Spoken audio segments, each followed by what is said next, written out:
راشد بات کر رہے ہیں اور سوال کا جواب بھی دیجیے گا. گھیرا تنگ ہو رہا ہے نواز شریف کے بعد اب شہباز شریف کا بھی. بالکل مجھے لگتا ہے کہ جی پاکستان پہلے تو بڑا ایک انٹرسٹنگ معاشی طور پہ انٹرسٹنگ ملک ہے. اگر یہاں پہ rule of law properly implement ہو تو آپ کے اپنے اسٹیٹسٹکس بتاتے ہیں کہ انکم ٹیکس 2 سے 3% لوگ دیتے ہیں پوری طرح سے, اور بزنسز میں تو بالکل ہی نہیں دیتے. تو اگر امپلیمنٹ کیا جائے تو سارے ہی پکڑے جائیں گے, اور اس کی پوری ایک تاریخ ہے یہاں پہ جس طرح سے معیشت بنی ہے, اور وہ ایوب خان کے دور میں کس طرح سے ہوا.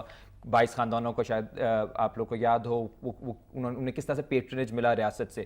وہ اس الزام بھٹو صاحب کے دور میں بھی لگا, وہ ضیاء الحق صاحب کے بھی لگا, وہ پھر باقی ادوار کے بھی, وہ زرداری صاحب, مشرف, اور اب کا جو دور ہے. تو وہ پورا ہمارے اسٹیٹ کی اور معیشت کی نیچر میں اس طرح ہے کہ وہ سینٹرلائز ہو جاتی ہیں چیزیں, اور بس سینٹرلائز ہو کے پھر آپ بینیفٹ دیتے ہو اپنے فیوریٹس کو, وہ سارے ہی کرتے ہیں. پورا ایک سسٹم ہے نا اوپر سے نیچے تک سارے کا سارا. پھر اصل سوال یہ ہے کہ شہباز شریف کیوں اس بار, اور اس بار زرداری صاحب کیوں نہیں, یا کوئی اور ادارے کیوں نہیں, یا کاف لیگ کے لوگ کیوں نہیں. مطلب یہاں پہ جو احتساب کا عمل ہے اس کے اوپر جو سوال بار بار اٹھتا ہے, وہ مجھے کوئی شک نہیں ہے کہ بہت کچھ گھپلے ہوئے ہوں گے, کیونکہ وہ نیچر جس طرح میں نے کہا اکانومی کی ہماری یہ ہے, اس میں کرپشن ان بلٹ ہے.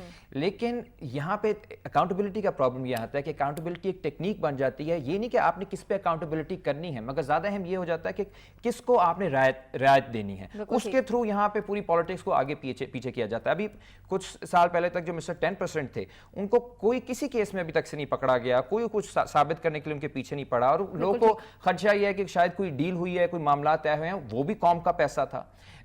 جو شوکت عزیز صاحب پہ الزامات ہیں اور جو باہر بیٹھے ہوئے ہیں ان کو جو پرسیو نہیں کیا جا رہا, وہ بھی قوم کا پیسہ ہے, باقی بھی. تو اگر اکراس دا بورڈ ہو تو پوری عوام خوش ہوگی, اور اس میں پولیٹیشینز, اس میں اسٹیبلشمنٹ, یہ نہیں کہا جائے گا کہ پنجاب پر جو سورج ہے نیب کا وہ اب تاب کے ساتھ چمک رہا ہے. بالکل وہ یہ لگتا ایسا ہے کہ بہت اسپیسیفک ہے, بہت اسپیسیفک.